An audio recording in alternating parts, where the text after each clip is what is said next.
Look at that. That's something they put out as an actual calendar. If you look to the right, yeah. The kid on the left. That's a painted face. Yeah. Actual human being. Please, kill me. Now here, when I go to the link, it's down. Oh no. Nerdrotic.com. Do you think that means that they know it sucks? I mean, but that's it's low effort shit that we're going to be getting now. And that's what Disney does. They're like, okay, this thing is popular. We don't have to put in as much work as we used to. So let's maximize profits. We got rid of Downey Jr. We got rid of Evans. Hemsworth is going to be gone. We're going to be more diverse and inclusive, which you know what that means, by the way? Cheaper. Absolutely. A bunch of nobodies that we don't care about. They're bringing in. They're going to go ahead and rope them in. Oh yeah. I'm excited. The reason Disney is going so hard in the paint for woke, I mean, it's been obvious for a while, but with the Dr. Seuss canceling, which was a self-canceling, by the way, which was they decided to stop printing 6 books that had racially insensitive stuff. Personally, you can't stop printing shit. This is how you forget shit. You can point it out, say, you know what? We've evolved past that. That's bad. But if we get rid of every little bad thing that's going to hurt somebody's feelings, we're going to have a bubble society very, very soon. So it will be decimating everything because everything is offensive to somebody. Yeah, absolutely. And if you go into Disney's past, it's far worse than Ted Geisel's, who, he was a man of his time. But again, the dude was as nice and as open and inclusive and as fucking liberal as they come. People evolve, and this damning people forever. I mean, that shit's got to end. And you know what? We need to be as hard on cancel culture as it has been on other people, especially when they get something wrong, like with Gina and with Dr. Seuss. And we can't be okay with it. You can't go, well, yeah, this time it's fine. Or he had it coming. Dude did creepy shit. He needs to be fired. Yes, that's fine. Or girl who did creepy shit. And they both need to be treated equally, by the way. And then there's, I just lived in the 70s or the 60s. And I lived as a normal person back then. And we have evolved since then. And I have evolved, or that person, or we all have. And then treating them like they've murdered somebody or something. Or treating them like they were out there burning crosses or shit like that. It's not fair. And if we keep doing that, that is going to lead to current day stuff. They're going to stop looking in the past and they're going to start looking to a week ago and getting you. And it doesn't stop. It never stops. Like a Terminator. It doesn't stop until we stop it. Amen. Yeah. That's why we're not shutting up. Stop being fucking offended about everything. Life didn't get better for me. I'll use my I statements here. Until I realized that life is, and I internalized it and understood that life is not fair. Like I am owed shit. The deck is stacked against certain people more than others.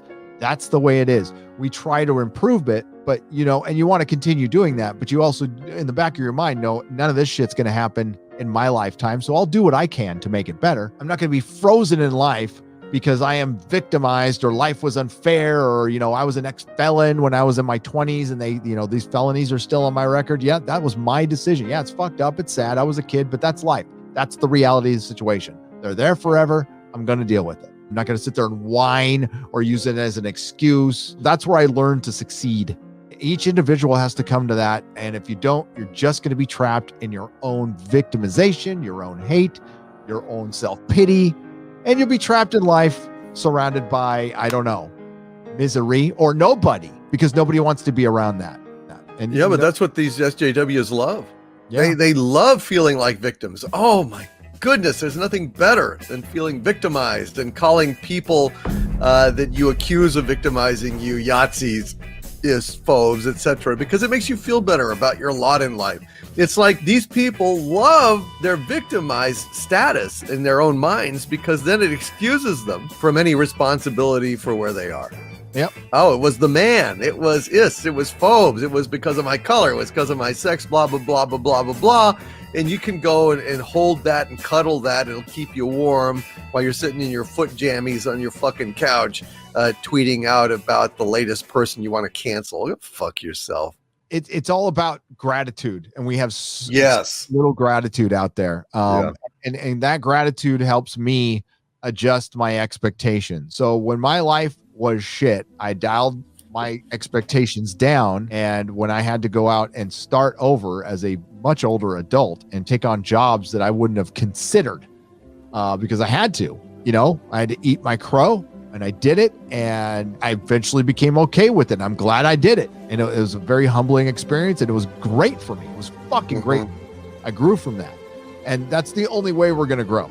You can really tell every time somebody comes into genre that they have no experience, and it's happening more and more because they're trying to give more opportunities, and they're doing it in the most lazy way. There is plenty of people who are interested in this stuff.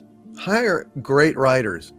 Hire people that deserve to be there. They're out there if you looked for them, instead of your little cronies that are interested in furthering your little platform message and all that crap that you people do. It's just unbelievable.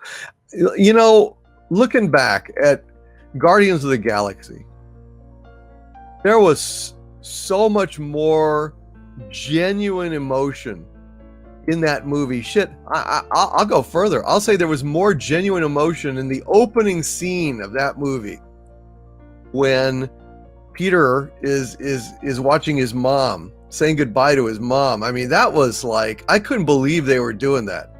I mean, it was so emotional. It was so upsetting. And it's like, how the fuck are you going to recover in a Marvel movie from that opening?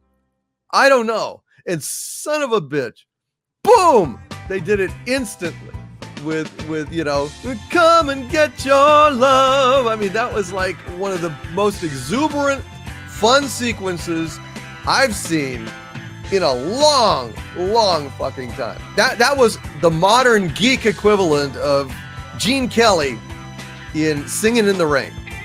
I mean, that was just like, it was so joyful after plunging us down to this seriously like heartbreaking depth of despair. That is writing. That is some great writing.